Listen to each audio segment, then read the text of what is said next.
Saudara, saya hari ini mengajak kita untuk merenungkan satu tema tentang undangan keselamatan. Boleh ditayangkan? Undangan keselamatan, saudara. Mari kita renungkan sama-sama, sebetulnya apakah kita ini adalah orang-orang yang diundang oleh Tuhan untuk mendapatkan keselamatan. Saudara, mari kita buka Yesaya 55 ayat yang pertama.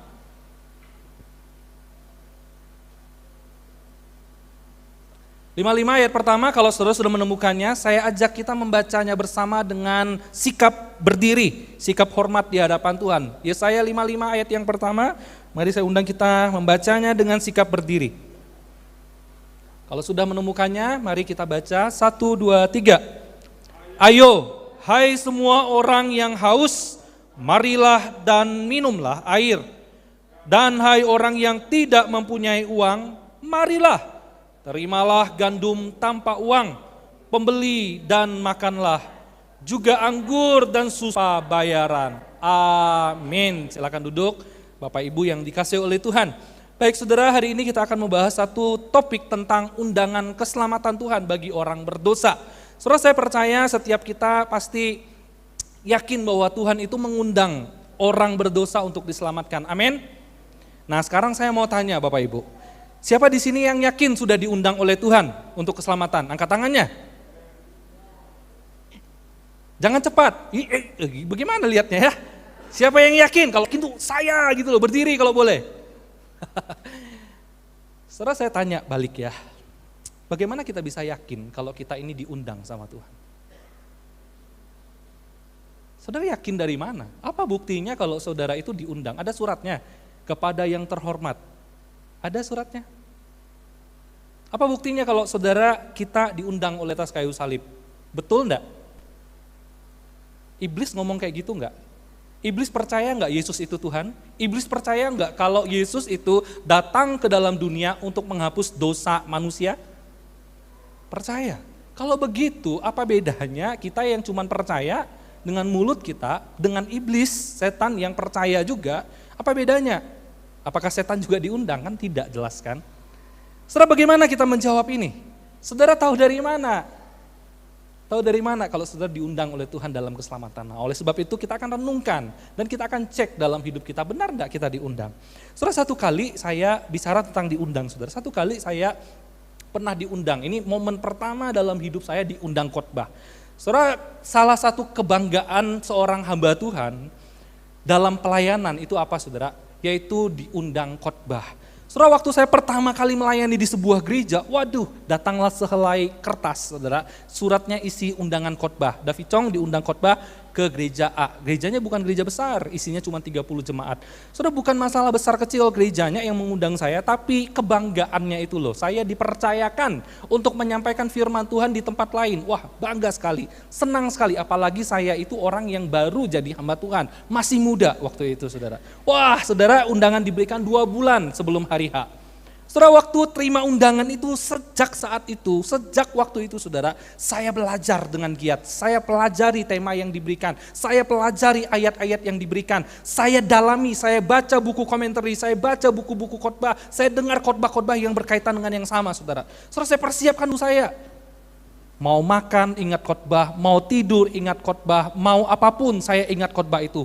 Lihat apapun saya ingat saudara, khotbah itu. Wah, singkat cerita saudara, sampailah di hari H, saya datang ke gereja agak sedikit terlambat, masuk ke dalam gereja, duduk di depan, ibadah sudah mulai. Wah, saudara, memuji Tuhan, saya pakai jas rapi, pakai dasi, bawa Alkitab. Wih, dalam hati saya sebentar lagi saya akan berkhotbah saudara ya, di gereja tempat orang lain. Wow, bangganya diundang, dihormati sekali. Saudara, singkat cerita, setelah WL ngomong, oke, baik, kita akan siapkan hati mendengar firman Tuhan, mari kita nyanyikan pujian. Saudara, waktu nyanyian pujian, saya menikmati puji-pujian yang dinaikkan saudara. Saya nyembah Tuhan, kami rindu Tuhan dengar firman-Mu. Saya tutup mata saudara. Tiba-tiba si WL ngomong begini, baik, waktu dan kesempatan saya berikan kepada akan menyampaikan firman. Saudara, begitu saya buka mata, tiba-tiba ada hamba Tuhan yang lain naik. Wow, saya pikir, bagus ya gereja ini ya, sebelum ada pendeta yang diundang khotbah, itu diperkenalkan dulu, begitu itu pikiran saya. Jadi saya pikir itu saya akan diperkenalkan dulu sebelum khotbah saudara. Hamba Tuhannya itu menghargai saya pikir gitu ya.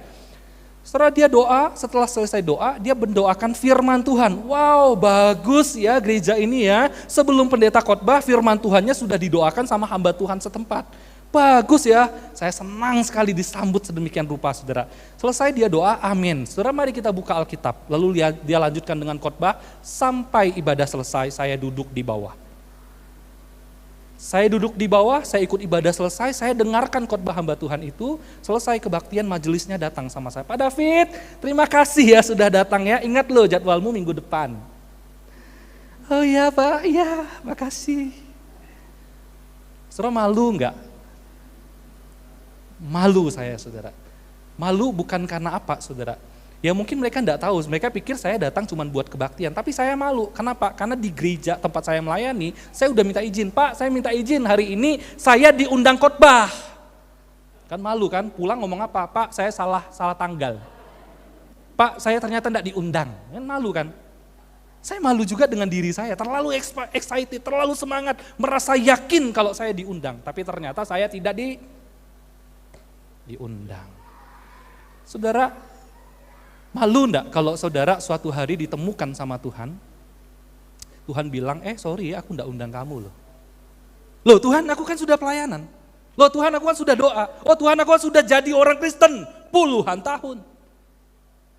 Malu enggak? Bukankah firman Tuhan juga pernah bilang kayak begini kan ya saudara?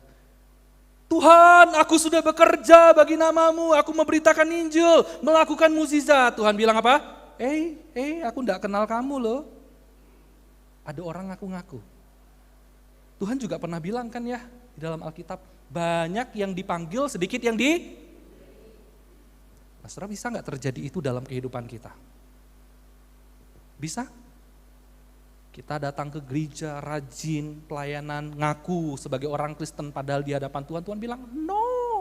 Aku enggak pernah pilih kamu, aku enggak pernah kasih undangan sama kamu, aku enggak pernah panggil kamu, aku enggak pernah pilih kamu. Malu saudara kalau suatu hari kita menemukan hidup kita ternyata tidak diundang, padahal kita merasa diundang. Nah sekarang kita balik ke pertanyaannya, saudara kita percaya bahwa Tuhan itu mengundang manusia berdosa untuk menerima keselamatan. Tapi percayalah manusia yang menerima undangan ini itu dipilih sama Tuhan oleh anugerah Tuhan. Nah sekarang pertanyaannya adalah bagaimana kita bisa tahu kalau kita itu adalah ada di dalam bagian undangan itu. Apa ciri-cirinya? Saudara tentu saja Alkitab tidak gamblang, tidak secara memang ini membuat kita jadi orang Kristen kadang-kala bingung. Kenapa? Karena Alkitab tidak mencatat secara gamblang, tetapi Alkitab memberikan kita banyak hal untuk melihat apakah kita masuk dalam ciri-ciri itu atau tidak. Oleh sebab itu saudara, saya mau ajak kita untuk melihat ciri-ciri apakah kita orang diundang atau enggak di dalam Yesaya 55 ayat 1 ini saudara. Saudara kalau kita baca di dalam ayat yang pertama tadi dikatakan begini, ayo sini, hai siapa? Semua yang haus, semua yang lapar, semua yang miskin, semua yang gak punya uang, sini. Saudara lihat, ini undangan yang diberikan oleh Tuhan, Raja semesta mengundang siapa yang diundang? Orang yang haus, orang yang lapar, orang yang miskin. Saudara lihat ya, ini cirinya orang yang menerima undangan ini. Manusia tahu gak kalau dia itu harus haus? Manusia bisa sadar nggak? Semua manusia berdosa atau tidak, sadar nggak kalau haus? Pasti sadar kan ya haus, cuman masalahnya begini, ketika kita haus ada banyak pilihan untuk mengisi kehausan kita, betul kan ya? Saya kalau haus belum tentu saya harus minum air putih, saya bisa minum Coca-Cola, saya bisa minum bir, setuju sama saya? Nah saudara, masalahnya di sini begini, ketika Tuhan bilang, ayo semua orang yang haus, lapar dan miskin, Tuhan tidak bicara secara fisik. Tuhan tidak sedang bicara bahwa engkau haus akan air, haus lapar akan makanan, enggak. Tapi Tuhan sedang bicara tentang semua orang yang haus akan Tuhan, semua orang yang lapar akan Tuhan dan miskin di hadapan Tuhan. Artinya apa saudara? Ciri ini menunjukkan tentang simbol rohani. Ya, kalau makanya kita cek ya, sudah lama jadi orang Kristen, simbol ini tidak ada dalam hidup kita. Kita tidak pernah haus akan Tuhan, kita tidak pernah lapar akan Tuhan dan firman-Nya, dan kita tidak pernah merasa rendah, miskin di hadapan Tuhan. Kita selalu merasa tidak butuh Tuhan. Saya dengan punya uang cukup, saya dengan punya harta cukup. Saudara, jangan-jangan kita tidak diundang. Kalau hidup kita masih tidak seperti ini, saudara. Kalau hidup kita tidak haus akan Tuhan, tidak lapar akan Tuhan. Nah sekali lagi begini saudara, sebagai manusia berdosa kita tahu kita itu bisa haus. Kita tahu kita itu bisa lapar dan kita bisa sadar kalau kita itu miskin. Tapi masalahnya begini saudara, tidak semua orang haus memilih minuman yang tepat untuk diminum. Semua orang lapar memilih makanan yang tepat untuk makan. Dan tidak semua orang miskin merasa dirinya miskin. Nah ini celaka. Ada orang miskin yang merasa dirinya tidak miskin, malah merasa dirinya kaya. Nah saudara yang dikasih oleh Tuhan, demikian juga hidup kita di dalam Tuhan. Kalau kita ini adalah orang yang diundang Tuhan saudara, sudah tentu tidak ada yang bisa memuaskan kita di luar sana. Hanya Tuhan yang bisa memuaskan kelegaan kita. Ada orang haus akan apa? Pujian. Ada orang haus apa? Harta dunia, haus wanita, haus cinta, haus apa lagi? Banyak. Tapi ada enggak yang haus akan Tuhan? Saudara, untuk kita bisa sampai haus, lapar dan miskin di hadapan Tuhan itu butuh anugerah Tuhan. Amin. Butuh anugerah Tuhan. Nah oleh sebab itu saudara, mari kita cek hidup kita hari ini. Kalau kita mengaku kita orang yang diundang oleh Tuhan, ada enggak 3 ciri ini dalam diri kita? Kita haus enggak sih selama ini sama Tuhan? Kita merasa cukup enggak Tuhan itu mati di atas kayu salib mengampuni dosa saya? Itu cukup enggak? Atau kurang? Tuhan saya masih butuh harta lebih banyak. Tuhan saya masih butuh kepastian hidup. Tuhan saya masih butuh ini dan itu. Jangan-jangan Tuhan enggak pernah cukup dalam hidup kita. Dan jangan-jangan kalau kita terus berpikir demikian, kita bukan orang yang diundang dalam keselamatan itu. Nah, saudara, bukankah Yesus pernah berkata begini? Kata Yesus kepada mereka, "Akulah roti hidup, barang siapa yang datang kepadaku, ia tidak akan lapar lagi, dan barang siapa yang percaya kepadaku, ia tidak akan haus lagi." Saudara, lihat saudara, tapi masalahnya berapa banyak orang yang lapar, tapi diisi bukan di dalam Yesus, diisi dalam apa? Pengejaran harta duniawi. Pengejaran kehormatan. Ada orang yang haus akan apa? Haus akan pujian, bukan diisi di dalam Kristus. Nah, saudara, sekali lagi ini semua anugerah dari Tuhan. Kalau engkau dan saya bisa terima. Nah, mari kita cek sekali lagi. Selama kita jadi orang Kristen, apakah kita sudah punya rasa haus, rasa lapar? Sehingga pada waktu kita merasa kalau kita tidak datang cari Tuhan, aduh tenggorokanku rasanya kering. Saya kehilangan dehidrasi, saya mengalami dehidrasi, saya lemah jadi orang Kristen. Maka waktu saya kembali kepada Tuhan, saya dikuatkan lagi, disegarkan lagi. Oh, waktu saya tidak cari Tuhan, saya lapar, sakit perut saya, mah saya sampai tidak nyaman. Maka waktu saya cari Tuhan, saya dikenyangkan kembali. Saudara, ada tidak hati seperti itu? Kalau ada, saya meyakini saudara, bahwa saudara adalah umat pilihan. Bahwa saudara adalah orang yang diundang oleh Tuhan. Amin. Saudara, mari kita cek sekali lagi dalam hidup kita. Kita cek. Seorang penulis namanya, ada tiga kategori manusia, saudara, berkaitan dengan keselamatan, manusia dan keselamatan, saudara. Saudara, ada manusia yang pertama berkata begini, oh saya tidak butuh keselamatan. Kenapa tidak butuh keselamatan? Karena tidak percaya ada surga dan neraka, tidak percaya apalagi ada Tuhan. Tuhan tidak ada, apalagi surga dan neraka, saya tidak percaya. Jadi saya tidak butuh keselamatan. Yang saya butuhkan apa? Yang saya butuhkan ini loh, saya butuh harta yang banyak. Saya mau jadi miliarder, mau kaya. Saya butuh duit, saya butuh makan. Itu yang saya butuhkan. Saya tidak butuh keselamatan. Nah biasanya orang-orang seperti ini adalah orang-orang yang tidak beragama. Atau mengaku dirinya beragama padahal sebetulnya tidak percaya apa-apa. Hanya aktivitas dan formalitas. Yang kedua saudara, ada orang yang merasa butuh keselamatan, tapi merasa bahwa keselamatan itu bisa baik. Kalau sudah pelayani aman, saya pasti diterima. Jadi karena merasa mampu melakukan sesuatu, maka Tuhan menyelamatkan dia. Karena merasa sudah memberikan yang terbaik, maka Tuhan menyelamatkan dia. Jadi ada kategori yang kedua adalah orang yang merasa dirinya mampu. Ada kategori yang ketiga, saudara. Dan inilah orang yang diundang oleh Tuhan. Yaitu orang yang merasa dirinya tidak bisa apa-apa. Tuhan, aku berdosa. Tuhan, aku tidak bisa selamatkan diriku. Bahkan mau pelayanan sampai seperti apapun. Mau aku bangun ribuan gereja, mau aku doa seberapa waktu pun. Aku tidak akan bisa menyelamatkan diriku. Kecuali aku butuh anugerah-Mu Tuhan. Aku butuh anugerah-Mu. Saudara, kalau kita cek dalam hidup kita, dari kita 3 kategori ini, saudara masuk yang mana? Apakah kita merasa dengan banyak pelayanan, Tuhan makin berkenan dengan hidup kita? Apakah kita merasa dengan banyaknya aktivitas, rohani, saudara, kita merasa Tuhan sudah menerima kita, dan sorga pasti tersedia bagi kita. Atau jangan-jangan tidak ada pikiran apa-apa di otak kita. Kita ada Tuhan, tidak ada Tuhan, ada sorga, tidak ada sorga, ya wis biasa aja. Yang penting hari Minggu ke gereja. Jadi tidak percaya apa-apa. Atau yang ketiga, kita hidup dalam keberdosaan. Tuhan, aku berdosa, aku butuh Engkau. Tuhan, aku berdosa, aku tidak layak. Makanya seorang penulis namanya Timothy Keller, saudara, dikatakan begini, gereja itu seharusnya lebih seperti ruang tunggu dokter dibandingkan ruang tunggu wawancara. Nah sekarang permisi tanya, ada Pak Dokter, ada Bu Dokter ya, Bu Era. Permisi tanya Bu Era, pernah nggak ada pasien yang sakit datang ke rumah sakit lalu ngomong, Bu Era, saya enggak perlu berobat, saya enggak butuh obat Anda, saya enggak sakit. Ada? Enggak ada.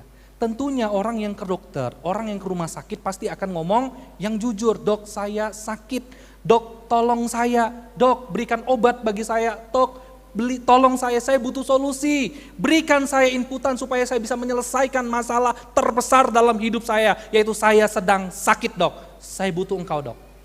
Nah harusnya sikap kita sebagai orang Kristen datang ke gereja seperti itu saudara. Waktu datang ke gereja kita tidak lagi cari penerimaan Tuhan, Tuhan sudah terima kita sebelum kita melayani, Tuhan sudah terima kita bahkan sebelum kita berdoa pun, percaya kepada Yesus pun, Tuhan sudah terima kita, amin. Nah jangan jadikan diri kita itu seperti datang ke waktu wawancara. Saudara kalau ada orang wawancara, mohon maaf ini yang punya toko. Kalau Bapak Ibu yang punya toko ada karyawan baru mau masuk, terus karyawan barunya bilang begini, Pak, saya ini tidak bisa apa-apa Pak. Kalau bangun aja jam 12 siang. Saudara mau terima dia? Mau terima orang sejujur ini? Pak saya ini komputer aja enggak bisa, apalagi menghitung 1 sampai 10 aja saya lupa-lupa, 1 yang mana, 10 yang mana. Mau terima orang yang seperti ini? Enggak kan saudara. Nah orang kalau datang wawancara itu apa sih yang disampaikan? Pak percayalah, saya bisa bekerja buat Anda, saya bisa bangun lebih pagi, saya bisa membuat jualan Anda itu akan lebih laris, saya akan membuat toko Anda ini didatangi oleh banyak orang, saya akan memenangkan banyak orang bagi toko Anda. Wah, ya kan ya, kita berharap menunjukkan yang baik, yang terbaik dalam hidup kita supaya kita diterima. Nah bukankah banyak orang Kristen, saudara, hari ini datang ke gereja dengan cara pikir gereja itu adalah tempat wawancara. Kita merasa kita sudah bisa melakukan ini, punya pengalaman ini, berjuang mati-matian bagi Tuhan, maka kita akan diterima oleh Tuhan. Saudara yang dikasih oleh Tuhan, sekali lagi sebelum kita melayani, Tuhan sudah terima engkau dan saya. Sebelum kita melakukan penginjilan dan membagikan setiap hal tentang kerajaan surga, Tuhan sudah terima engkau dan saya. Amin. Maka itu saudara, sebagai anak-anak Tuhan, kita mesti pikir lagi baik-baik. Selama kita jadi anak Tuhan, ada enggak hati di mana kita merasa, Tuhan aku tetap butuh engkau. Aku butuh engkau karena aku berdosa. Aku cari engkau. Aku butuh solusi untuk menjalani kehidupan yang tidak mudah ini Tuhan. Besok aku bangun melihat pertengkaran di rumah tangga. Besok aku bangun, aku harus menghadapi hutang piutang yang harus kubayar Tuhan. Besok aku harus bangun dengan kondisi masih sakit Tuhan. Tuhan tolong aku, Tuhan tolong aku. Masihkah punya hati yang seperti itu saudara? Saudara dikasih oleh Tuhan, sebab itu mari kita cek kembali hati dan hidup kita selama ini. Apakah kita sudah menjadi bagian dalam orang-orang yang diundang ini? Kita haus akan Tuhan, kita lapar akan Tuhan, dan kita merasa kita miskin di hadapan Allah. Artinya kita tidak bisa apa-apa tanpa Allah. Kita butuh Allah, kita mau mengandalkan Allah dalam hidup kita. Nah saudara, orang-orang yang diundang ini, saudara, tentu punya karakter. Dan kalau kita baca di dalam Yesaya pasal 55, saudara, Yesaya memberikan gambaran kepada kita bagaimana, seperti apa sih karakter nyata orang-orang yang diundang ini, saudara. Mari kita akan lihat lebih dalam, apakah karakter ini ada dalam kehidupan kita sebagai anak-anak Tuhan. Kita akan lihat karakter penerima undangan keselamatan itu. Mari kita cek, saudara, karakter seperti apa yang seharusnya muncul kalau kita ini benar-benar adalah orang yang diundang. Yang pertama, saudara, karakter yang pertama yang seharusnya ada dalam hidup orang yang diundang adalah orang itu mencari Tuhan. Jangan bilang kita itu terima undangan, tapi kita tidak pernah mau cari Tuhan. Saya lihat Tuhan berkata begini, carilah Tuhan selama ia berkenan ditemui, berserulah kepadanya selama ia dekat. Saudara lihat kalimat, carilah Tuhan selama ia berkenan. Artinya apa saudara? Ada waktunya Tuhan tidak berkenan lagi untuk kita mencari dia. Ada waktunya Tuhan tidak mau lagi terima setiap hal yang kita persembahkan. Ada waktunya saudara. Tapi kali ini ketika Tuhan bilang, carilah Tuhan selama ia berkenan. Artinya apa? Ini adalah anugerah. Nah ini mengajarkan kepada kita bahwa bukan manusia dengan usahanya mampu mencari Tuhan. Enggak, manusia itu berdosa, manusia itu pasti tidak akan bisa mencari Tuhan saudara. Pasti, kenapa? Karena manusia itu berdosa. Mau engkau berusaha berbuat baik, mau engkau beribadah, mau engkau berdoa sedemikian rupa, tetap tidak akan bisa cari Tuhan. Kalau bukan Tuhan yang menunjukkan diri dan berkenan atas hidupmu. Amin. Nah lebih sebab itu saudara, kalau hari ini, kalau engkau dan saya bisa cari Tuhan, itu bukan karena kita punya waktu, bukan karena kita mampu, tapi karena Tuhan berkenan atas hidupmu. Dan itu anugerah Tuhan. Permisi tanya saudara, cari uang itu susah apa mudah? Susah apa mudah? Ada yang jawab mudah loh. Susah ya. Saudara, cari uang itu susah. Kita tahu uang itu kelihatan, uang itu bisa disobek, uang itu bisa dibakar, nilainya bisa hilang, nilainya bisa menurun. Tapi cari uang itu tetap susah. Nah untuk uang yang susah dicari saudara, kita bisa mati-matian, kita bisa berjuang cari uang. Sekarang saya mau tanya saudara, cari Tuhan itu susah atau mudah? Susah atau mudah? Ada orang bilang, cari Tuhan itu mudah. Saudara kalau kita bilang cari Tuhan itu mudah saudara, saya rasa itu bukan Tuhan. Kenapa? Karena kita cari yang kelihatan aja, itu susahnya setengah mati. Cari uang yang bisa dipegang, diraba, disobek, hilang nilainya, itu susah setengah mati. Apalagi cari Tuhan yang tidak bisa dilihat dengan mata, diraba dengan tangan. Bagaimana mungkin cari Tuhan itu mudah? Kalau bukan Tuhan memberikan anugerah dan kemudahan bagi engkau dan saya mencari dia. Amin. Nah oleh sebab itu saudara, kalau hari ini engkau dan saya diizinkan Tuhan bisa cari dia, itu bukan karena kita yang mampu, tapi Tuhan yang berkenan atas hidupmu, Tuhan yang mempermudah kita. Haleluya, amin. Nah saudara, oleh sebab itu, inilah karakter pertama yang harus kita tunjukkan kalau kita itu memang diundang. Mari kita cek, apakah hidup kita selama ini, kita mencari Tuhan dalam hidup ini. Tuhan sudah berikan anugerah, sudahkah kita hargai anugerah itu? Apakah kita sudah cari Tuhan dengan sungguh-sungguh? Saudara, ada banyak alasan kenapa orang tidak cari Tuhan, saudara. Yang pertama mungkin bisa saja sibuk. Ada orang terlalu sibuk, kesibukan kita setiap kita tidak sama. Ada orang yang sibuk bekerja dari pagi sampai malam, bahkan sampai subuh, bahkan tidak tidur, saudara. Tapi ada orang yang sibuknya ya cuma 1-2 jam, setelah itu tidak sibuk lagi. Ada banyak saudara. Tapi ada juga orang yang tidak cari Tuhan, kenapa? Karena dosa, seperti Adam dan Hawa. Pada waktu mereka melakukan dosa, mereka bukan cari Tuhan, malah mereka menghindar dari Tuhan. Ada orang yang menyimpan dosa sehingga akhirnya merasa tidak mau ketemu Tuhan, malu ketemu Tuhan, takut ketemu Tuhan. Tapi yang terakhir, ada orang yang tidak mau cari Tuhan ya memang karena tidak cinta sama Tuhan. Saudara, kalau kita cinta sama seseorang, kita pasti cari orang itu. Setuju? Kalau kita cinta anak kita, kemanapun anak kita berada, mau di ujung dunia, kita akan cari dia sampai dapat. Karena kita cinta. Kalau sama anak aja kita begitu cinta, apalagi sama Tuhan, saudara. Kalau kita memang mengaku kita cinta Tuhan, maka tidak mungkin kita tidak cari Tuhan. Jangan bilang kita cinta Tuhan, tapi hidup kita tidak pernah cari Tuhan. Saudara dikasih oleh Tuhan, Tuhan rindu melihat karakter ini bertumbuh dalam hidup kita, yaitu orang-orang yang cari Tuhan dalam hidupnya. Saudara, satu kali ada seorang pendeta. Pendeta ini dumel. Saudara tahu dumel apa ya? Dia ngomel sama Tuhan. Tuhan, aduh ini loh Pak Acong ini loh. Tuhan, kenapa loh ini Pak Acong ini tidak aktif ke gereja? Dia tidak mau pelayanan, ibadahnya cuma seminggu sekali. Terus yang saya dengar Tuhan, ini Pak Acong ini loh doa itu cuma makan sama kerja toh, berarti cuma 4 kali. Kalau makannya 3 kali doa, kerjanya sekali, berarti 4 kali doanya dalam sehari. Oh Tuhan, kasihan sama Pak Acong ini, kok dia enggak pernah cari Tuhan.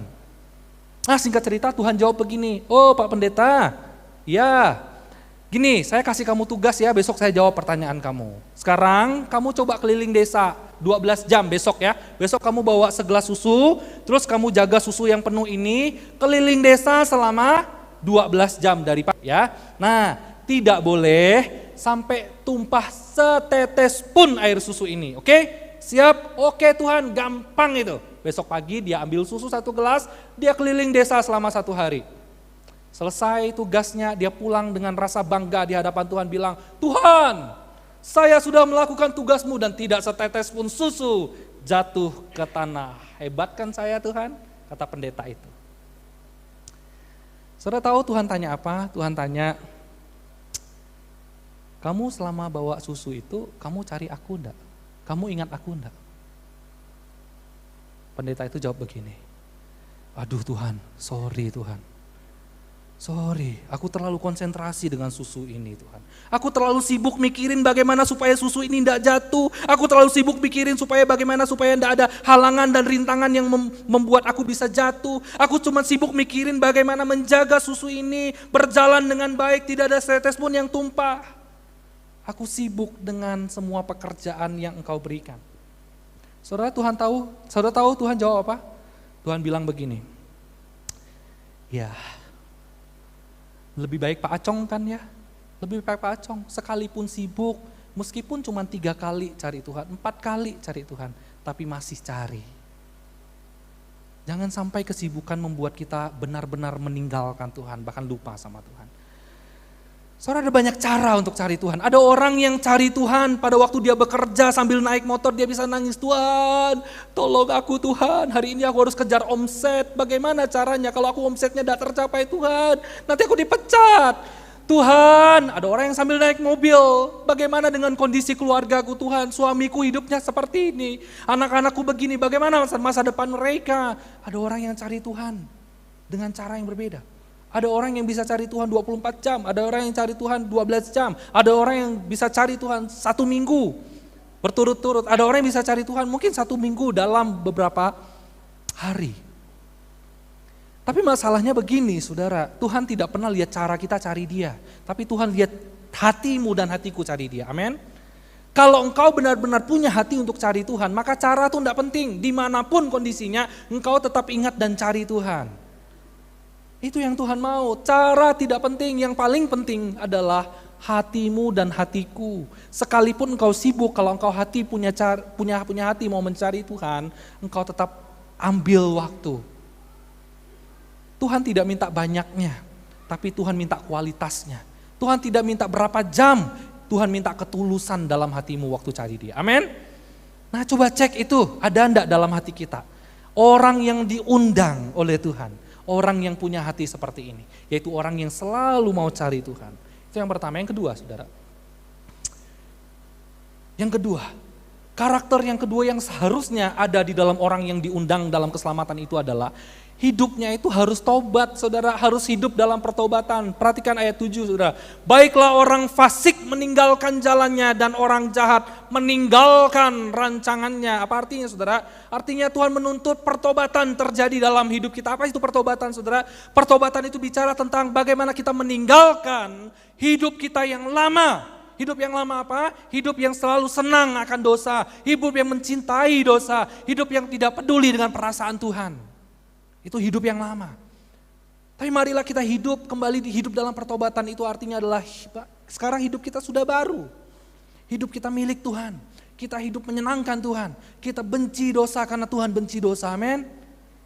Nah kalau hari ini kita ngaku Kristen, tapi hidup kita masih suka buat dosa dan tidak peduli dengan perasaan Tuhan, tidak peduli dengan pengorbanan Tuhan dalam hidup ini, saudara, kita sedang bikin Tuhan sedih.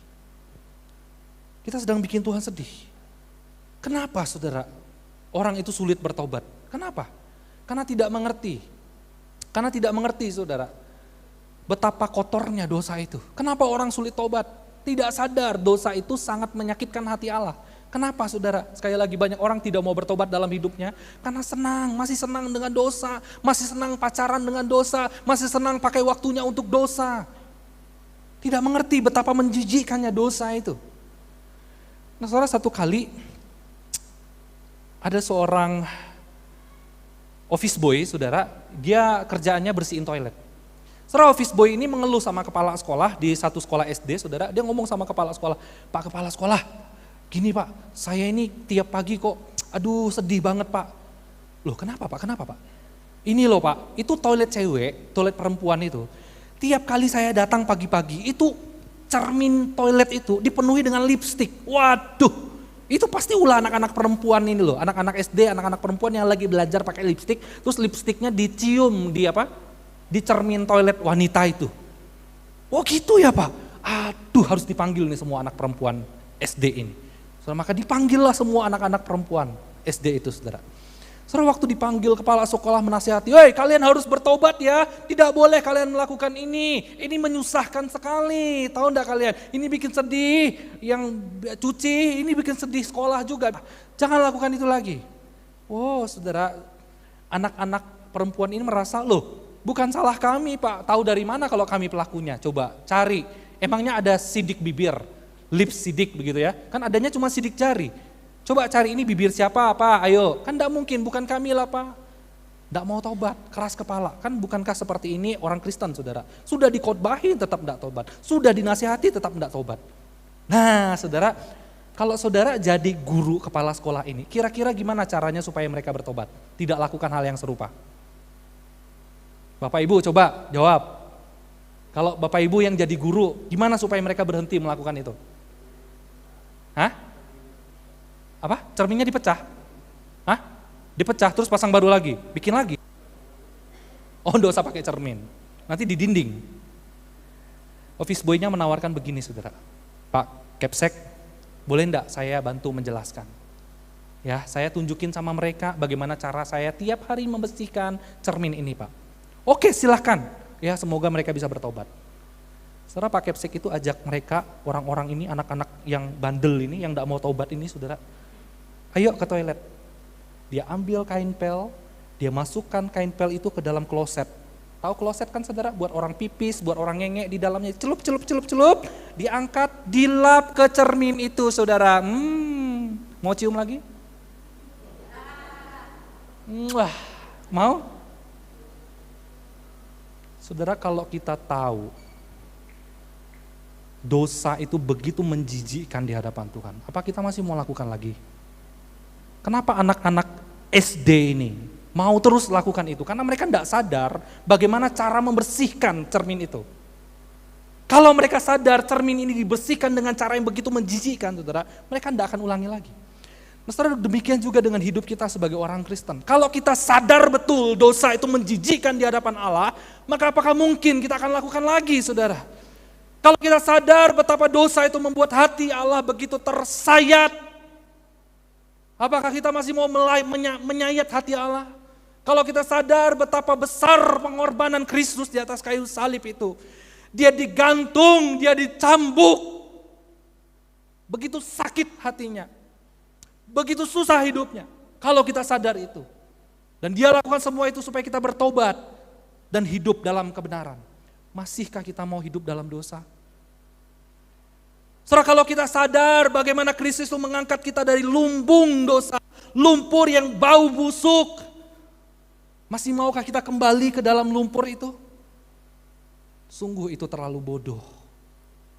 Kalau kita sudah tahu kita diangkat dari tempat yang begitu kotor, dibawa ke tempat yang mewah, dibawa menjadi orang yang berharga, masihkah kita mau kembali ke tempat yang kotor itu? Sungguh itu sebuah sikap yang bodoh, bahkan itu lebih menjijikan lagi dari kotoran, saudara. Saya ngomong begini keras, firman Tuhan selalu ingatkan kita, bertobatlah, bertobatlah. Kalau engkau hari ini benar orang yang diundang oleh Tuhan, maka tinggalkan hidup lamamu, amin. Ada orang cari Tuhan, tapi hidupnya pasti bertobat? Pasti? Saudara ingat kisah orang kaya yang muda, dia cari Tuhan Yesus? Ya, dia cari Tuhan Yesus. "Tuhan, bagaimana cara supaya saya selamat Tuhan?" Oh, Tuhan bilang, "Oke, kamu sudah lakukan ini baik semuanya, tinggalkan semuanya dan ikutlah aku." Tobat? Orang yang ngaku dengan mulutnya ikut Yesus belum tentu tobat. Orang yang datang ke gereja tiap minggu belum tentu tobat. Nah saudara, sebab itu Tuhan rindu, saudara. Tuhan rindu kepada engkau dan saya. Kalau hari ini kita masih simpan dosa hidup kita yang lama, mari kita tinggalkan. Kalau hari ini kita masih senang berenang dengan kolam keberdosaan kita, masa lalu kita yang tidak menyenangkan hati Tuhan, Mari kita angkat dari kolam itu, keluar. Kita bersihkan diri kita. Kenapa Tuhan? Karena janji firman Tuhan bilang begini. Baiklah ia kembali kepada Tuhan, maka dia akan mengasihaninya, dan kepada Allah kita, sebab ia memberi pengampunan kepada orang yang mau bertaubat, saudara. Saudara perhatiin baik-baik. Tuhan berikan anugerahnya dalam hidupmu dan hidupku hari ini. Kalau hari ini engkau masih diberikan kesempatan untuk minta ampun sama Tuhan, tinggalkan hidupmu yang lama. Itu anugerah Tuhan dalam hidupmu dan hidupku. Amin, saudara-saudara.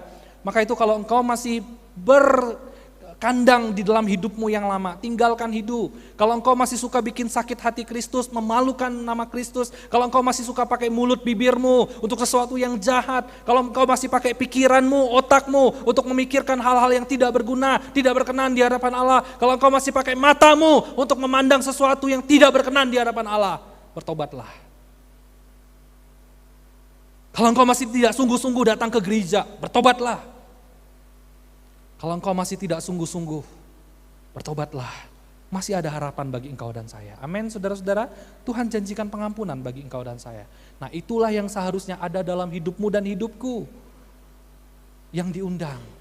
Kita tidak hanya hidup mencari Tuhan, tapi kita meninggalkan hidup kita yang lama. Kita tinggal dalam hidup yang lama, saudara. Yang ketiga, apa karakter orang yang menerima undangan itu, saudara? Yang ketiga adalah, ya kita harus hidup dalam kehendak Tuhan.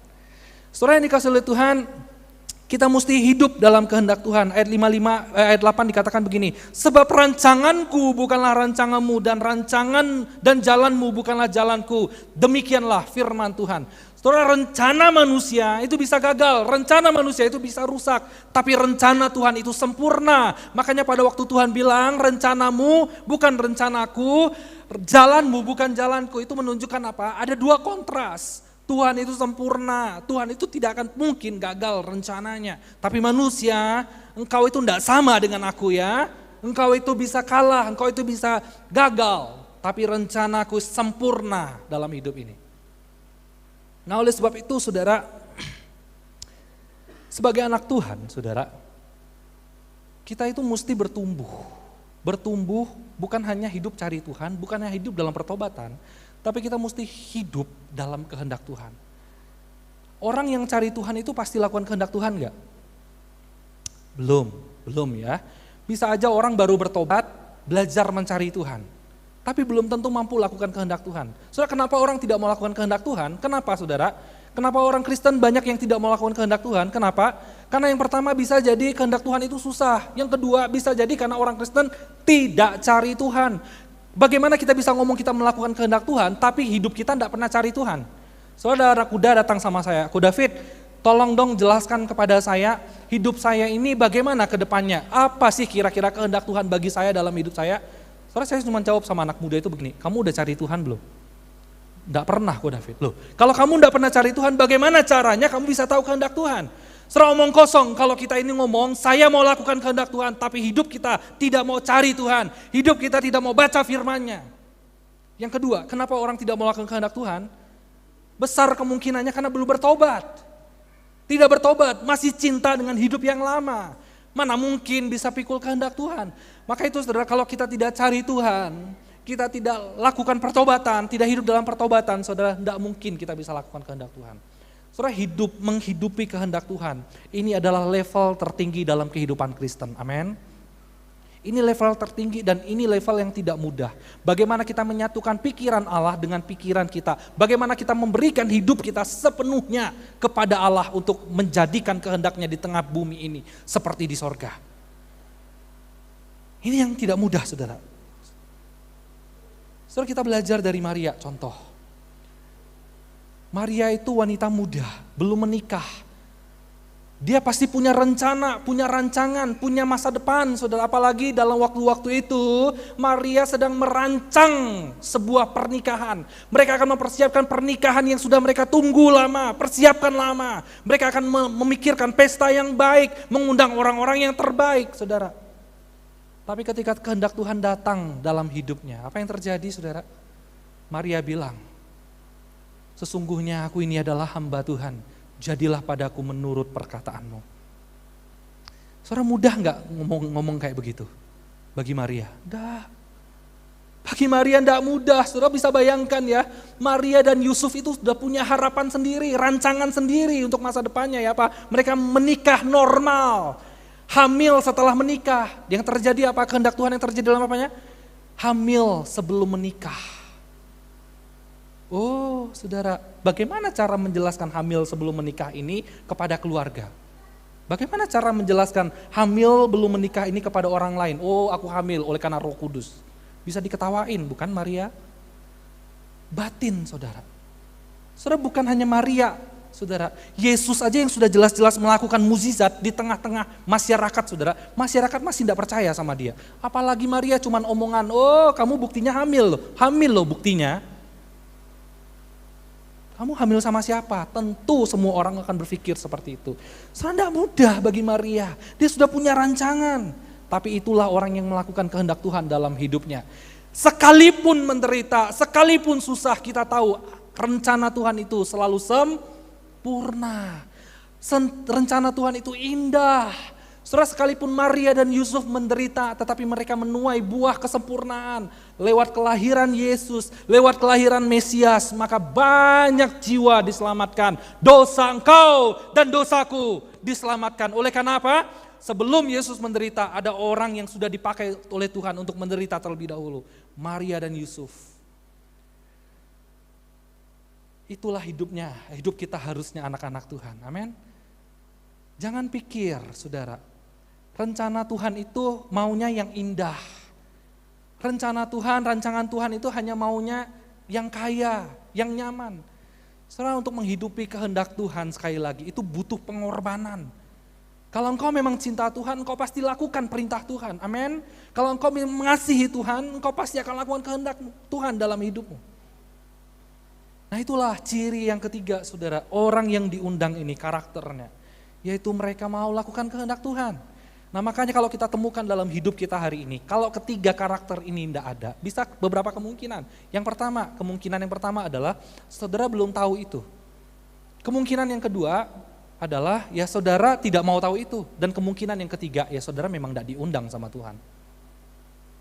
Coba cek itu dalam hidup kita. Apakah semuanya sudah ada dalam diri kita ciri-ciri ini saudara?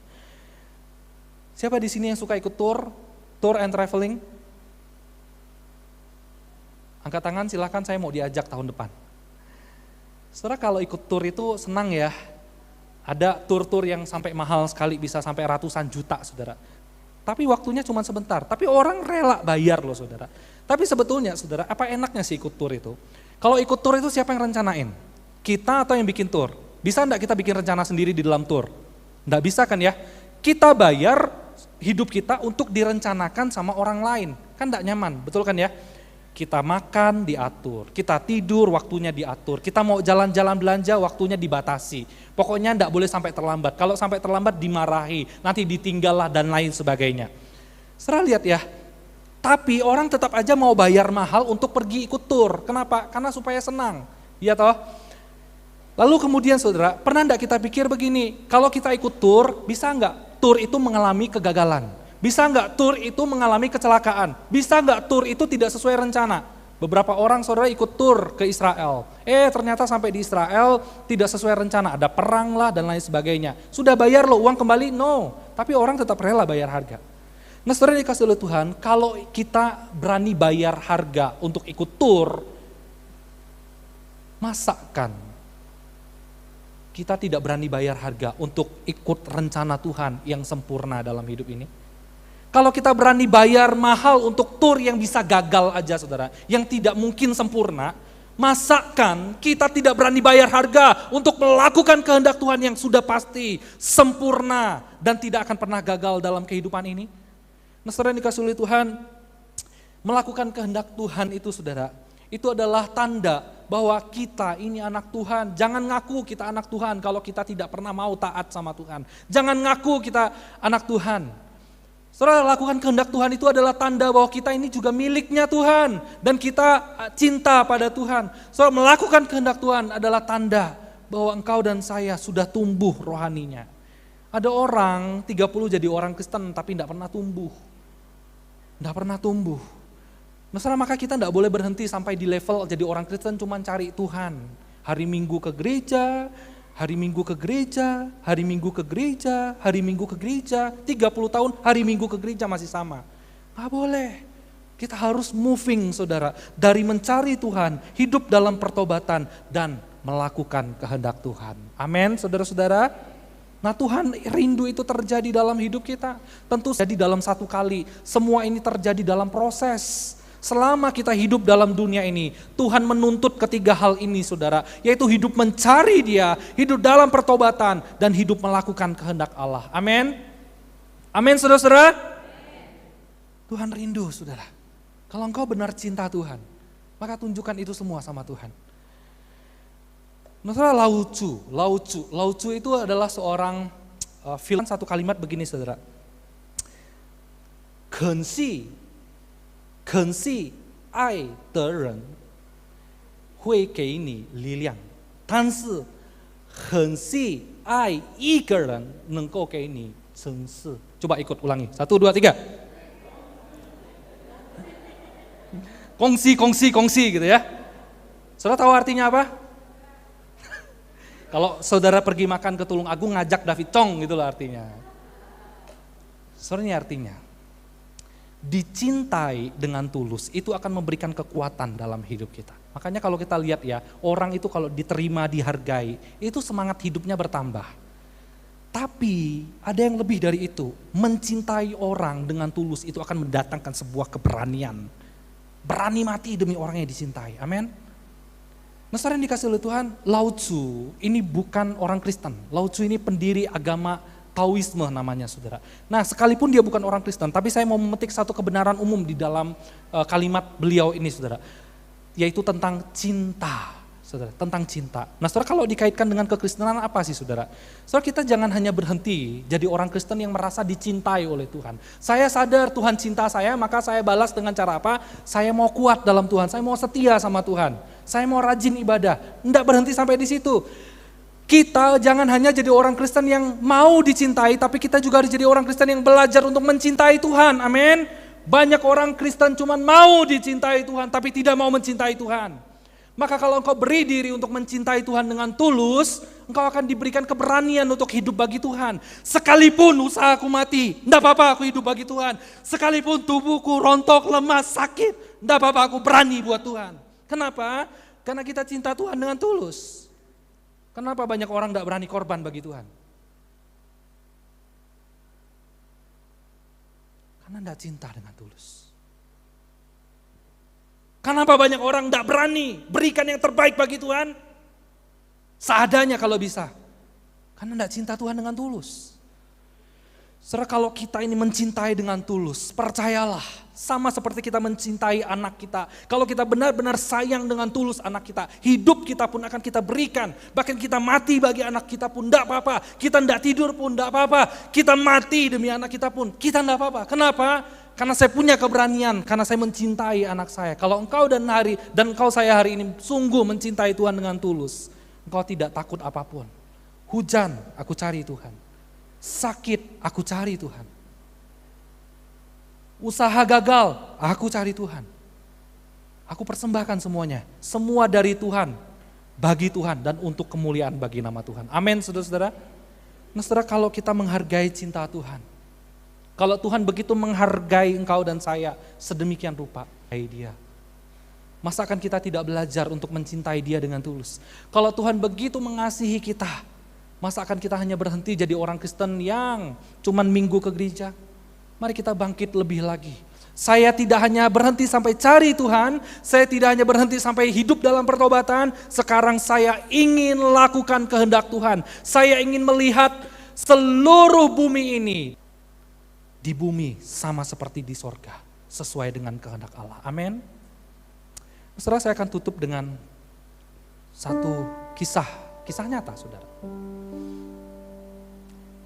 Saudara, satu kali ada seorang wanita, namanya Baekhyun saudara. Wanita asal Korea, tahun 1952, tanggal 24 Desember ceritanya. Nah ada satu wanita ini hamil saudara. Sementara di tahun itu adalah tahun perang di Korea Utara.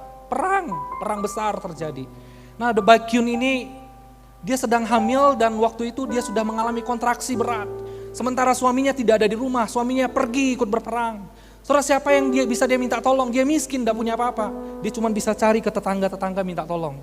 Tapi tidak ada satu tetangga pun yang mau tolong dia. Semua curiga, loh kamu hamil sama siapa? Tidak mau tolong kamu. Wes sudah. Tapi Baekhyun ini kemudian setelah dia capek, dia harus segera melahirkan, dia ingat di seberang sana ada seorang misioneri namanya Miss Watson. Seorang Miss Watson ini seorang misioneri yang melayani di Korea Utara waktu itu. Sudah dia tahu, Baekhyun tahu perempuan ini baik, pasti akan menolong. Tapi singkat cerita dalam perjalanan ternyata Baekhyun tidak lagi bisa menahan kelahiran bayinya itu, saudara. Jadi akhirnya dia melahirkan di bawah jembatan. Dan saudara bayang, tidak punya apa-apa, tidak ada yang menolong, dia melahirkan dalam kondisi salju, dingin sekali saudara. Tidak ada tempat hangat bagi dia. Saudara, apa yang dia lakukan? Tidak bisa lakukan apa-apa. Singkat cerita, besok pagi tanggal 25 Desember. 25 Desember saudara, Miss Watson ini seperti biasanya dia itu kalau tiap kali Natal dia pergi berbagi dengan rakyat. Dia berikan souvenir, makanan kepada orang-orang desa sekitar saudara. Nah satu kali waktu tanggal 25 itu saudara, Miss Watson ini melakukan perjalanan. Dia dengar ada suara tangisan bayi di dekat jembatan saudara. So dia berhenti sejenak lalu dia cari tahu. Bayi menangis, dia cari-cari. Akhirnya dia lihat ada satu mayat telanjang bulat.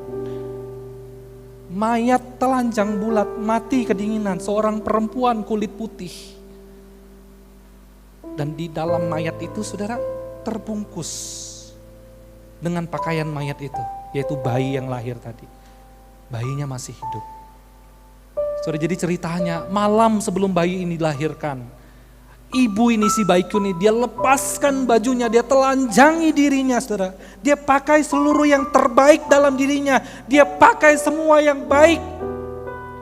Dibungkus anak yang dia cintai itu supaya tidak kedinginan, supaya tidak menderita. Dia peluk erat anak itu, dia mati dalam kedinginan. Saudara, singkat cerita, Miss Watson mengambil bayi yang masih hidup ini, dia potong tali pusarnya, bawa pulang.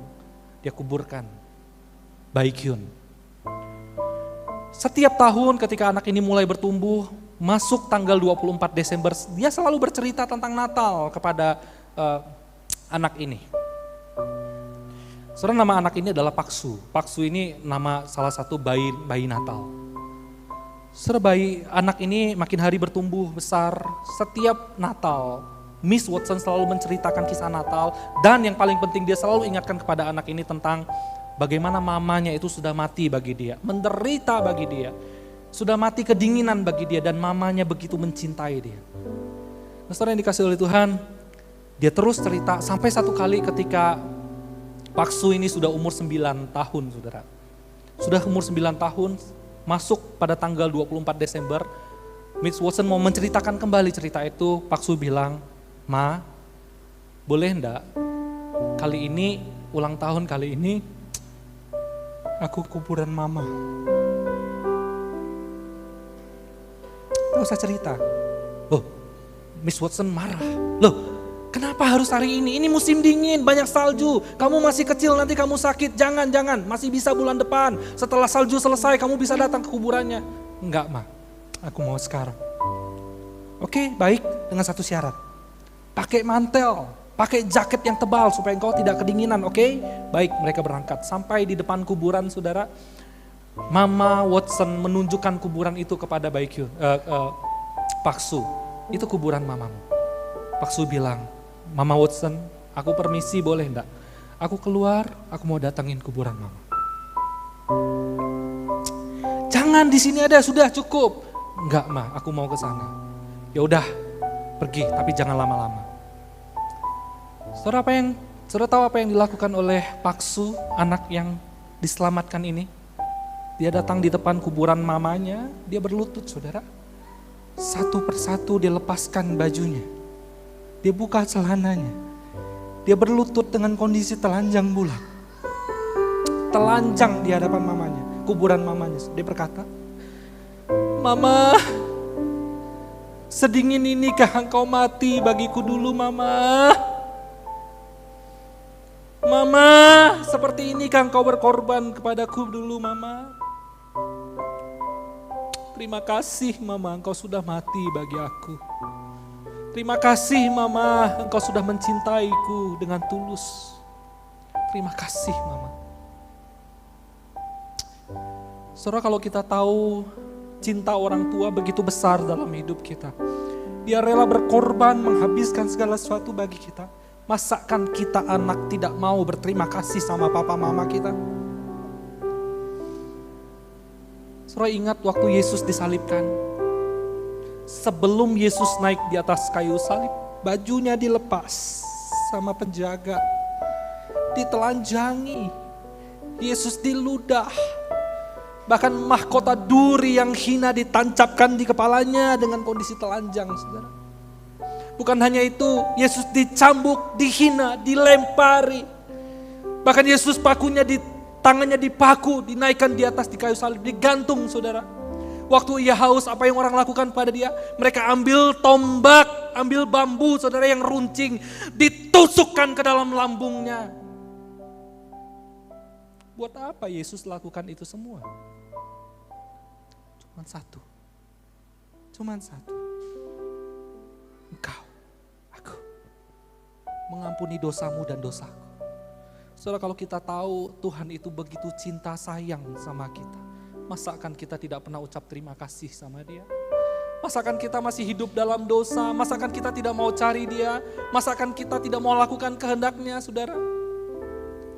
Saudara, kalau Tuhan begitu mengasihi kita, masakan kita tidak mau sungguh-sungguh ikut Dia?